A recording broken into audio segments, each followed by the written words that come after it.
Patuloy na nagbibigay serbisyo. Pag-asa at saya. GMA Regional TV.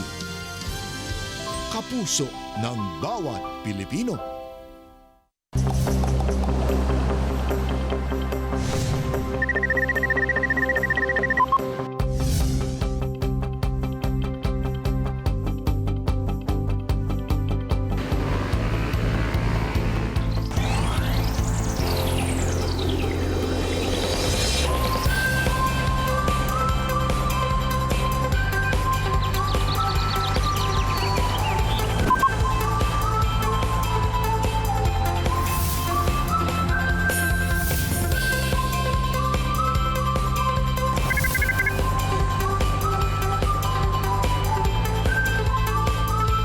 Kini ang At Home with GMA Regional TV. Good morning mga kapuso all over Mindanao. Ug, thank God it's Friday! Labi na sa mga kapuso sa Monte Vista ug Mungkayo sa Davao de Oro Province. Sa may buntag! Maayong buntag sab Jill, ato sab kumustahon ang atong mga kapuso sa Mambaha ug Sagay sa Camiguin Province. Mga kapuso, sa mga all-time favorite merienda ang bibingka. Karong buntaga atong sayron ang sekreto sa pagluto sa lamiang bibingka nga luto ni Delia Chavez sa Lugait, Misamis Oriental. Yes, ay samtang subay sa kapistahan ni Senyor Santo Niño ato makauban ang dabawen niyang deboto nga si Maria Princess Narido. Kinsa gipanganlan pa ang iyang mga koleksyon sa imahe ni Senyor Santo Niño. Og sa Best Talk, makauban at Attorney Resi si kapuso veteran actor Juan Rodrigo. Una ka na mga kapuso, nasayod ba mo kung si Kinsa ang labing unang deceased organ donor sa Davao City? Siya si Theo Luis Rabatgaita, nga taga Mati City, Davao Oriental. 19 years old siya, dihang gidonate ang iyang organs. Dihang nipanaw siya atong Nobyembre sa malabayng tuig, nakadesisyon ang iyang pamilya nga idonar ang iyang organs. Sumala sa SPMC Organ Transplant Services Unit, nga duha ka pasyente ang makaangkon og bag-ong kidney, ug duha sab ka pasyente ang makita na gikan sa organs ni Theo.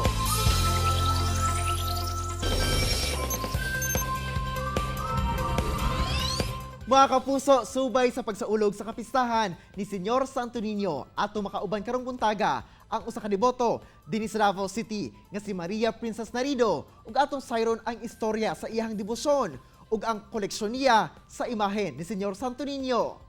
Ma'am Princess, may buntag ug dayon sa At Home with GMA Regional TV. Kamusta ma'am og Viva Pit Senyor? Okay lang kayo ko, Argel. Kaloy sa Ginoo og Viva Pit Senior Delia sa imo, Argel. Ma'am Ses, unang-una, pila na ba katuig nga deboto ni Senyor Santo Niño? Sa pagkakaroon, kay ang akong edad pa man, obviously, Sir Argel is bata pa man pud ko. So, makaingon ko sa imo is naap ako sa 5 years. So, bata pa ko sa uban ng mga deboto. Uban diya kang Senior Santo Niño. Ma'am, unsa ba ang mga panghitabo sa imong kinabuhi nga nasulti nimo nga buhi si Santo Niño ug natabangan kaniya? Si Senior Santo Niño, makaingon ko nga, usa ka balaang bata ang habuhi. Tinuod na mas makita sa kadaganan na usa ra ni siya ka replika. Apan, kabalo ka Argel, ang makaingon ko nga buhi si Senior Santo Niño tungod sa ako ang hugot na pagtuo sa iyahang mga milagro. Og labaw na Argel, sa ako ang paghiusa nga usa ka deboto gid ko ni Senyor, moingon jud ko nga usa siya ka milagroso na pagkasantos tungod at ako siyang ginaampuan o ginahalaran og ang tanan akong pag-ampo iyang ginahatag o pagtubag kanako ug wala kanay kapakyasan busa isip usa ka deboto ni Senyor Santo Niño nagasaad jud ako permanente nga sa adlaw sa iyahang kapistahan ug adlaw sa iyahang nobina anaa jud ako aron maghalad pasalamat ug pasidungog sa iyahang ngalan. Ma'am, unsa ba ka importante sa imong kinabuhi ang imong debosyon ngadto kang Senyor Santo Niño? Daghan pero aduna jud espesyal na panghitabo kanako. Sa ang akong career karon is usa ko ka home-based baker. Pero lahi ra jud sa una katong sa wala pa ko nagdebosyon kaniya mingaw kayong ako ang ako ang career. Pero sa pagsugod deboto nako kaniya, daghang milagro. Una, nailado ko diri sa Davao. nga tuod usa ako ka home based baker pero daghan naga-order sa kuha ug labaw sa tanan aduna ako'y kwintas nga nawala 3 years. 3 years na siya nawala, Sir Argel, pero nibalik ka nako ug adunay rason nga sa 3 years na nawala gibalik ka nako. Usa jud kini kadakong milagro kanako. Dili man makita sa mga kayamanan na ginaampo kay kita magdibuto ta ka Santo Niño, dili aron magmilagruhan taron madato ta. Ang atong ginapangayo ang tinuod na milagro atong buhaton, pagtuog, pagsalig sa atong buhing Dios. And speaking of kanang imuhang Yes, kwintas, ma'am, please share with us kung paunsa na nawala ug naibalik sa imuha. Ay, opo. Sir Argel, kabalo ka. Katong first meet nato dito sa shrine, maoning katong pendant na akong pendant or kwintas na ako nga remembrance uta na ako ni gikag Cebu. First time na ko moadto dito. Then kat year 2017 nahulog ni siya during sa pahalok diha sa Holy Infant Jesus of Prague sa mga rosas. Siyempre ako isip usa ka diboto nga starting pa nanginayang jud ko sa iyaha. Pero nagsigi ko pangita sa iyaha ug asa gyud wala naman jud pero naalang jud time na niabok jud sa punto nga nay taong niuli kanako. Wa po siya nag-expect nga ingon ani po de nga nakoy kwintas nga nawala. Ang iya lang ingon sa kuha, ma'am, dibusyon man ka ni Senyor Santo Niño, imuha na lang ning kwintas nga nakita na ako sa dalan 2 ka bulan ang nilabay. O pagkuha niya sa iyahang bag, wadyo ko nag-expect. Argel, as in Argel, wadyo ko nag-expect kung dili ang kining kwintas na nawala nako during sa kapistahan sa Holy Infant Jesus of Prague. Ma'am, matagpista ni Senyor Santo Niño na anda na gayud nimo nga motambong sa misa dito sa Shrine of the Holy Infant Jesus of Prague. Pero karon tuiga, ma'am, unsa imong plano sa pagsaulog sa pista ni Senyor Santo Niño? Siguro, Sir Argel, ang ako ng buhaton, kay bawal man ang panagtapok-tapok, diri mi sa balay, kauban ng ako ang mga mahal na mga higala o pamilya, pero mahimo lang pod, pamilya lang sa jud nako. Kay nagafiesta man pod mi diri sa balay namo, pero sa pagkakaron, ako pong gipahatag og pagsabot ako mga higala, wala sa tay pista, pero makahatag lang pod guro siguro mi og kanang pahalipay nga ihatod lang namo sa ilahang nagkadaiyang mga balay. Ma'am, matag tuig nagaadto po daw ka sa Cebu aron makigsaulog sa kapistahan didto. Yes, Please share with us imuhang naging experience, ma'am. Ang akong experience, dili na siya ingon na mo ato tag Cebu kay kuan gud ta, diboto ta ni Sir Santo Niño kay para magsuroy dili. Kinahanglan man gud pag isip usa ka devosyonarya aduna kay work nagihimo. Kumbaga work ba nga makita jud nimo hangtod asa ang katumanan sa imuhang debosyon. Kay naman goy uban nga naga debosyon lang tungod kay naa sila business para mo dato na ay magluhod sila ka Santo Niño kay para do lagi muswag ang panginabuhian, pareha sa ilang silingan dili. Ang pagkigdebosyon ka Senyor Santo Niño, dili na siya ingon na kanang para muswag ka, musikat para sa imong power, no. Lahi ra gyud siya. Sa imuhang heart, mabuhi ang imuhang faith. Ang pag-adto jud sa Cebu, isip ka na usa ka tawag niya panata nga mugahin jud ko og panahon. Og karon mga kapuso, ipaila-ila ka nato ni Ma'am Princess ang iyang mga koleksyon sa imahe ni Senyor Santo Niño. Mayong buntag mga kapuso, ako si Princess og ako ang ipakita kaninyo ang ako ang mga ninyos diri sa amuang panimalay ug ang uban nagigikan pa gyud ni sa ako mga kalula-lulahan. Ipaila-ila nako ang ako ang mga daang mga santos. Una kini si Senior Primera, dayon ikaduha kining kini ba katong nagtrabaho ko during sa City Hall ko, si Senior Mayora. Senior Mayora ni siya. Kini si Senyora JC nagregalo ra pud sa amua. O kini si Santo Niño di Tondo. Santo di Tondo niya. Kini si Santo Niño 1 og si 2 kay mga gagmayng bata. Dayon kini si Santo Niño Bucana kay gikan ni sa balay namo sa Trading Boulevard. Kini Santo Niño pa sa kuwang lula, karaan na kaayo ni. Wala pa'y kwani, wala pa ko na tao, ninyos na ni siya daan. O kini ang pinakabago namong ninyos na napalit sa akong maguwang, dirira po na sa dakbayan sa Davao, mao kini si Nino Marcy. Morning ako ang mga ninyos tanan, mga kapuso. Busa, kung kamo, dibotos ni Senior Santo Niño. Viva Pit Senior!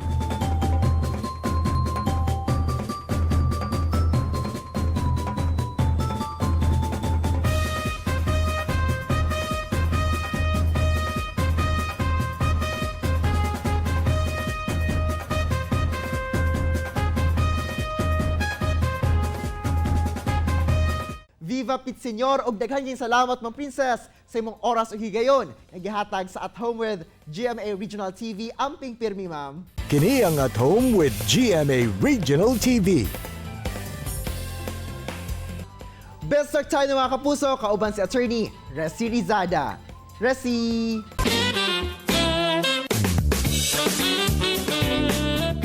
Dagang salamat, Argel! Maayong butag mga kapuso ug welcome to Bistalk. Karong buntaga atong makauban ang usa sa mga dapat natong atangan sa upcoming GMA teleserye nga Legal Wives. And of course, a veteran actor, walay lain pa ako di si kapusong Juan Rodrigo. Maayong buntag, Sir JR, and welcome sa At Home with GMA Regional TV. How are you and your family? Well, I'm okay and maayos naman kaming pamilya at maayong buntag sa mga kapuso sa Mindanao. Kumusta po ang New Year celebration ninyo, Sir JR? Masaya naman kami in spite of pandemic na nangyari. Okay naman lahat, parang normal naman. Despite all the challenges and experience natin in 2020, what do you think are the things that you're still grateful for po? Well, in spite of this pandemic, ang tagal ko pa ako nagkatrabaho. So I'm grateful na nagkaroon ako ng trabaho. At nagkaroon din ako ng pelikula, meron akong pelikulang ginagawa, at saka ito nga, yung Legal Wives. At saka isa pa, yung nangyari sa pandemic, doon mo makikita yung closeness ng family at saka mga friends natin na kinakamusta ka, kung ano nangyari sa'yo, palaging ganun. Sir JR, nitong experience natin with COVID-19 pandemic, what was your realization or biggest lesson that you've learned po? Well, realization ko rito, dapat magkaroon tayo ng yung bang sharing natin sa bawat isa, not only in terms of money, but our concern and love sa bawat isa sa atin. Yun, yung ipakita natin sa kanila. And speaking of sharing, baka pwede nyo naman po ma-share sa amin ano yung sekreto ninyo, why you've lasted in show business for so long. Ikaw ang isa sa mga best actors in the entertainment industry. Ano? Kailangan maging professional ka, kailangan handa ka para kang nag-aaral, para kang may examen. Meron ka exam na kailangan mapag-aralan yung script mo. Pagdating sa'yo, pag-aralan mo mabuti. So, ang ginagawa ko, nag-visualize ko pa agad kung ano yung nangyayari sa bawat eksena. So, na-feel ko agad kung ano yung dapat kong i-act doon. And then, pagdating sa set, yung ready ka na dapat, saka hindi ka dapat masyadong nagko-complain. Kung gano'n, cool ka lang palagi. Kung meron po kayo nakakatrabahong mga new actors or actresses, Sir JR, ano yung quality na dapat or usually ina-advise nyo sa kanila na dapat meron sila maybe in terms of work ethics, acting style, meron po kayong usually ina-advise for them? Yung mga bago, minsan nasasabihan ko kasi minsan kinakabahan sila sa bawat eksena. May mga ganun kasi mga nagsisimula. Ayun, mga superstar na. Nung nakatrabaho ko sila, sabi ko, cool ka lang, basta natural lang, huwag kang makakabahan.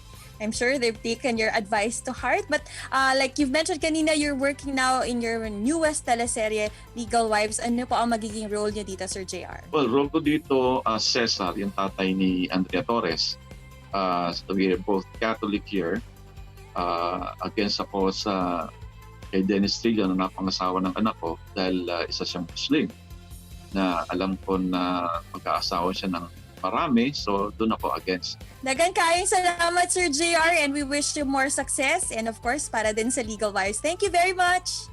Thank you, attorney. And that was Kapusong Juan Rodrigo. Chill lang mo mga kapuso, kay mo balik pa ang At Home with GMA Regional TV. Kini ang At Home with GMA Regional TV.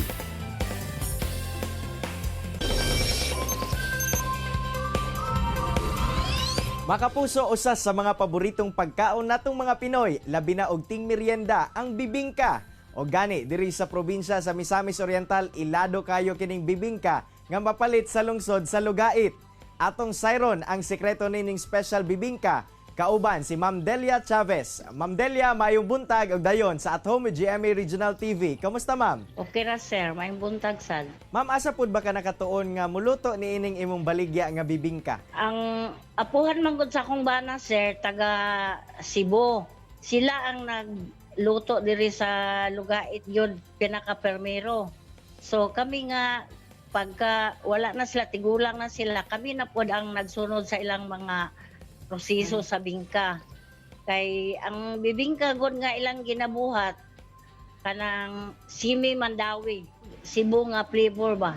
Ma'am, sa imong tanaw, unsa kahay sekreto ni ining ginabalik-balikan gyud ning bibingka ninyo diha sa Lugait? Sa measurement namo sir, sa usa ka kilo, nagyud may standard nga pila ka buok lubi ang kuan ibutang kay diha manggod mo lami ang bingka kung insakto ang timplada sa lubi. Ma'am, sa imong tanaw, kano sa pud ba maingon nimo nga halinon kaayo ang inyong baligya nga bibingka? Kada adlaw man may diri galuto sa quarantena sir sa Lugait. Pero ang kusog yun namo nga halin kanang nay mga activity sa Kapitolyo, Provincial Capitol sa Cagayan.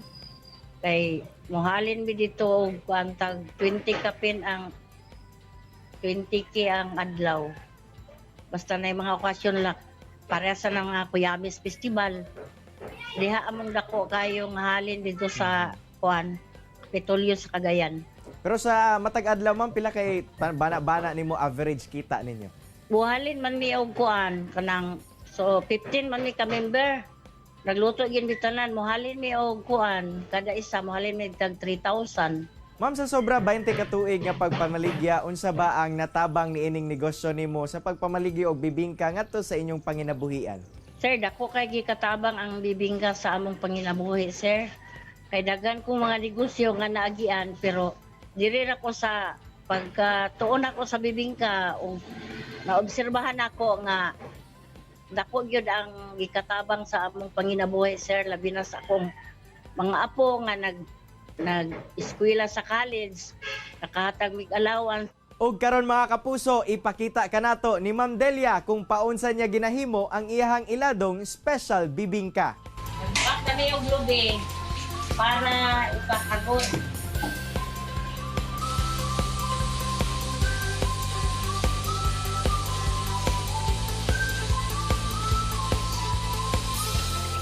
Mula sa kamot, ayha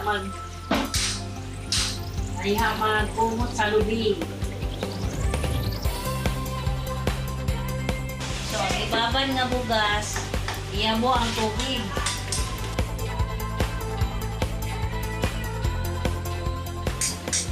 Tapos, kumot pa sa lubi. Kuha ng tubig nga sa kitchen.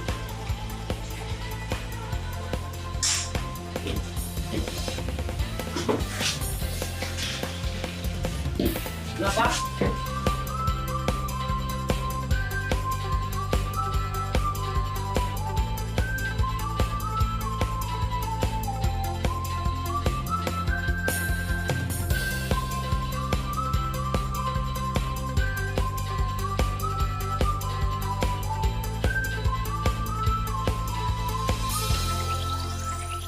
Kahuman, ang tunod, ihuwat sa bugas nga ibabad.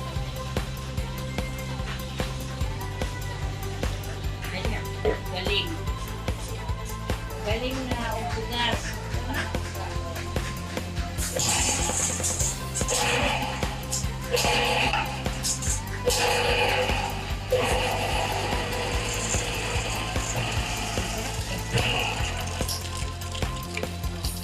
Mauna ni ang labadura o ang ginaling nga para na ready na lutuon.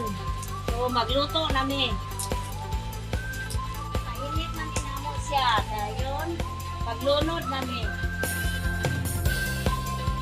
Human og butang og dahon, paglunod nami sa labadura.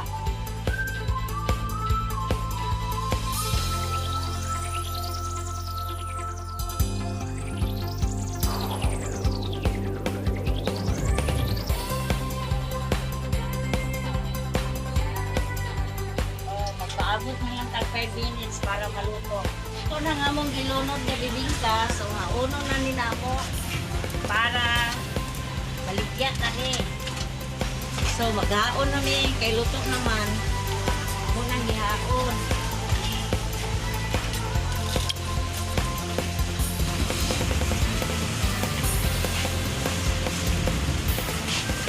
So, mao na ni among finish product.